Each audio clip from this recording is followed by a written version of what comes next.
Welcome to the Good Spirits channel. Mom, what do we celebrate at Christmas? Son, Christmas is a time to celebrate the birth of Christ. Deed, my boy, would you like us to share the story of Jesus' birth on December 25th? Christmas is an occasion to honor the birth of Jesus Christ. It is time to think about the messages of Christ as incarnate, for all ages and spirits, and to reflect on them in private life, in marriage, in friendship, in society, in the environment. It is time to redefine our own conduct, with a view to fulfilling our spiritual missions and goals. Let us think about the trials and atonements won, in the ones we are facing and in the ones to come, thanking for all the opportunities of improvement and spiritual evolution and directing our compass of life to the incessant search, common to the good, spiritualists' personal and collective improvement through love, charity, the applications of the examples of Christ. Very little is said about so many Christmases lived, experienced by Jesus. As a child, young person and adult, in the family, in society or with the disciples, the splendid outline of the manger is the first in a great line of time, missionary, Christian and exemplary. This provocation is fundamental to good Christians in the exercise of spiritual and doctrinal religious intelligence because, every Christmas, Jesus taught everyone lessons that the celebration on the occasion of his birth should be humble. It is simple to speak specifically of the 25th anniversary of Jesus, which is widely disseminated among the spirits in the schools of spirituality as a synonym and example to combat the present in which Christmas gains commercial utilitarian clothing and more. People often overlook that the world's most significant individual's birthday, Jesus, a young man, commemorated the Nativity with his parents, Joseph and Mary, at their home in Galilee. He would only spend the evening with them since their dinner was set for 8:15 p.m. During the day, Jesus was engrossed in studies and making notes, which was not customary, because all the lessons were passed on by the master verbally to the public, since many were not literate and parables were worth more than adorned words. Everything came from God and, through his intervention, was promptly conveyed to his hearers, without the need to turn words into written laws, which was left to the apostolic brethren. These notes, however, according to the spirits, were the construction of a poem directed to Mary and Joseph, whose lines were never known to anyone, except Gabriel and Miguel, who participated in the poetic homage. In any case, Jesus had the habit of staying alone on Christmas Day to converse with God. The more age advanced and the closer Jesus was to public life, the more common were the mediumistic meetings with God. The spirits teach us that it was possible to see a great beam of aural light leave the body of Jesus and leave towards the heavens, as if Jesus achieved a direct, quick and special line with God and the Father to the most beloved Son of all, the Orbis. He was always open to prayers and meetings with Jesus, Gabriel and Michael. In their classes, Angelicals claimed that it was possible to see Jesus leave the body and abduct himself from matter, to spiritually be in the presence of the Father and talk with him at home. Mary was racing against time to receive her son after the spiritual meditations and to prepare the supper. She spent the day preparing the menu, even though she was aware that Jesus was discordant of abundance. However, it was in sowing that Mary bent her love, gifting him with the taste and sweetness of food, First, he made a big apple pie, whose fruits were harvested from apple trees in some streets not far from the house. Then, with the help of some neighboring women, she made several acenos loaves. A large jar of wine was bought in the stalls of the local merchants, and with what was left of the coins, Mary bought a few fruits, as Jesus had harvested days before. A series of tree trunks from which a Myrrha Maria was extracted prepared the essence and left the extraction result near the table to spread the smell throughout the room. In addition, she lit a natural incense throughout the day to perfume the house.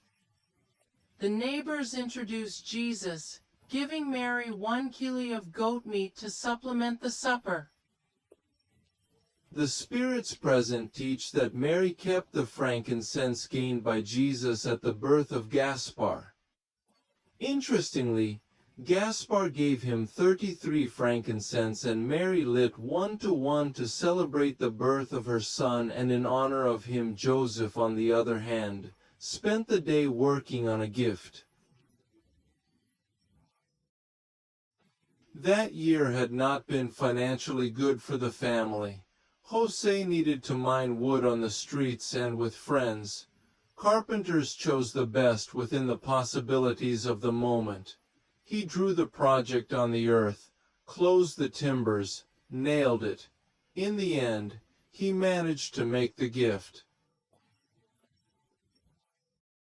The spirits teach us that Joseph cried several times while producing the box, because he understood that the gift was not worthy of his son.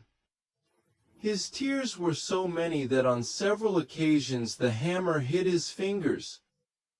It was not physical pain that affected him. It was the pain of not giving Jesus the kingship he deserved, which really hurt him. What would take a few minutes for an experienced carpenter like Joseph took hours of production due to tears.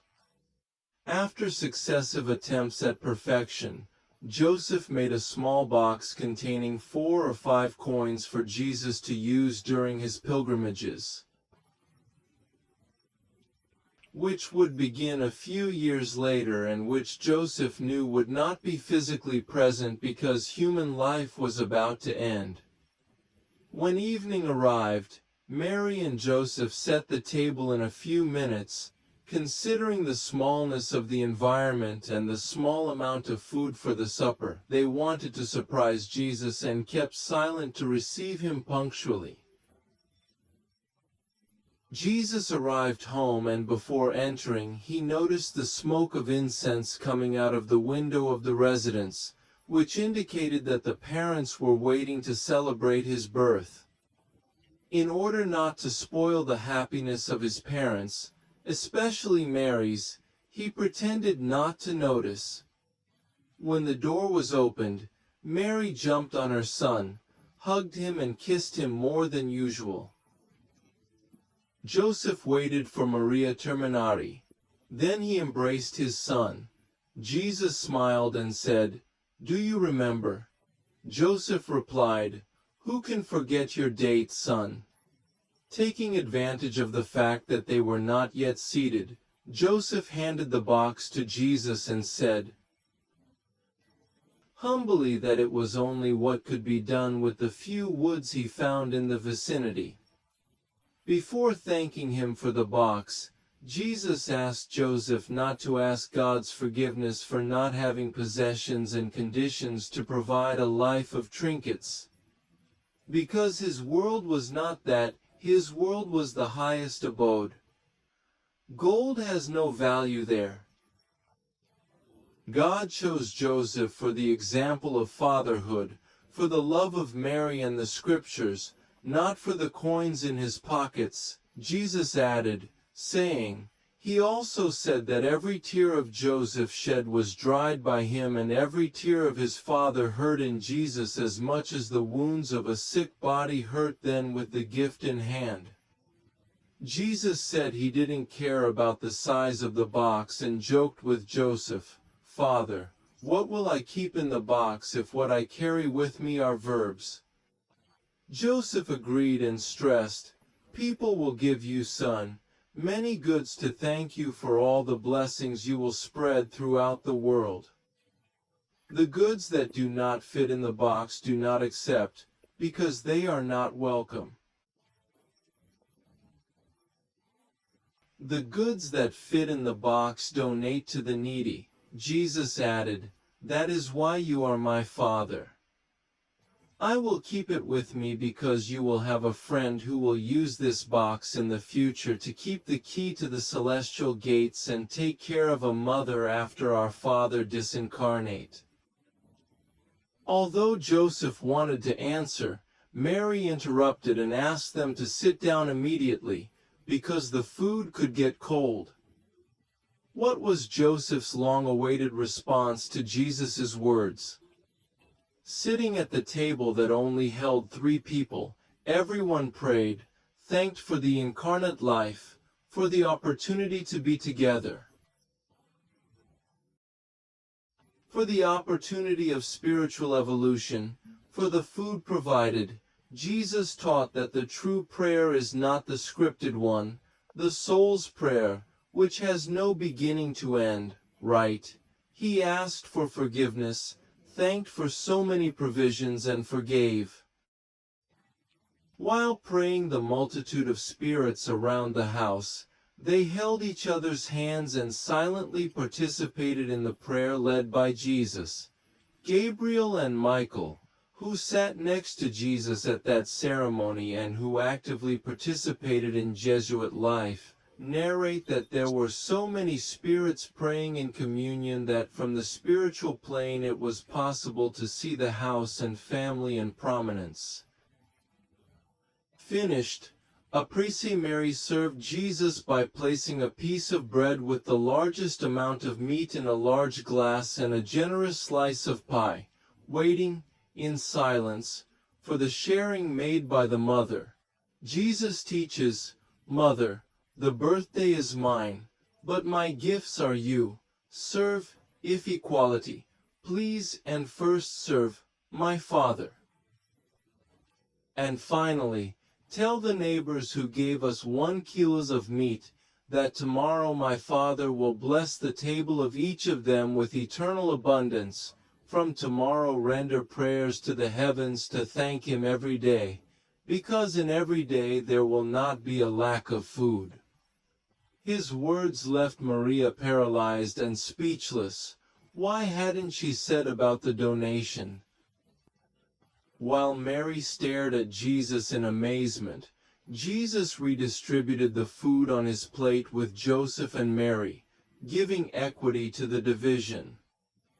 After some family discussions, Jesus thanked his parents for such love, for aware of the material difficulties in obtaining food and work, they nevertheless provided a banquet. He also thanked his mother for the pie that was made every Christmas and said that since the first pie, Maria has never lost touch. Mary, embarrassed, thanked her, and explained, "You will always be my boy. I'm gonna make so many pies. God, allow me to have you with me. I ask God every day that you be eternal." Jesus answered him, "I am eternal, Mother, but not on this spiritual plane." Mary, conformed, was graced by a very cold breeze coming from outside the house. She only did not know that it was the spirits who serenaded Jesus with happy songs of celebration and commemoration. For another year, the sound of singing was transformed into a wind so briefly strong that it blew out candles. He picked up rags and the clothes of the presents. Jesus knew the reason for the wind, but he said nothing. It was during that moment that Jesus noticed Joseph's affection for Mary, because before the strong breeze, Joseph, who wrapped Mary in other moments of the supper, Joseph and Mary exchanged affection of hands. passionate looks and smiles identical to those of Joseph's first attack. Jesus was certain that this was where he should and wanted to be. It was his parents. The mirror of love, the love that only exists in the family. The love that sustains the walls of the home. The love that dignifies the children Mary and Joseph. Thank you for accepting the difficult mission of being my incarnate parents, Jesus, he said over a glass of wine. Joseph replied as he stood up, loving you is not difficult, Jesus. It's hard to love someone who doesn't love you, and asked permission to retire and sleep. He kissed Mary on the forehead and Jesus' hands before Joseph left. Jesus ponders that it is precisely those who do not love us that we must love, because to love those who love us is easy, observing that spying and testing is almost always to maintain the love of one's own and to love another. Joseph, quite sleepy, agrees with the hand and then leaves for the room. Mary, taking advantage of the fact that Joseph would sleep and she would also go, got up and kept some of the food left over, as she traditionally did, to distribute the next day to the needy brothers who lived in the commercial village next to the residence. Jesus, already tired, said to his mother during her withdrawal, "Mother, life is fleeting. You will live many more years than me. As long as I live, I remind everyone not to worship the date, I sim the message. Every Christmas is a time to sit face to face with God and talk to Him.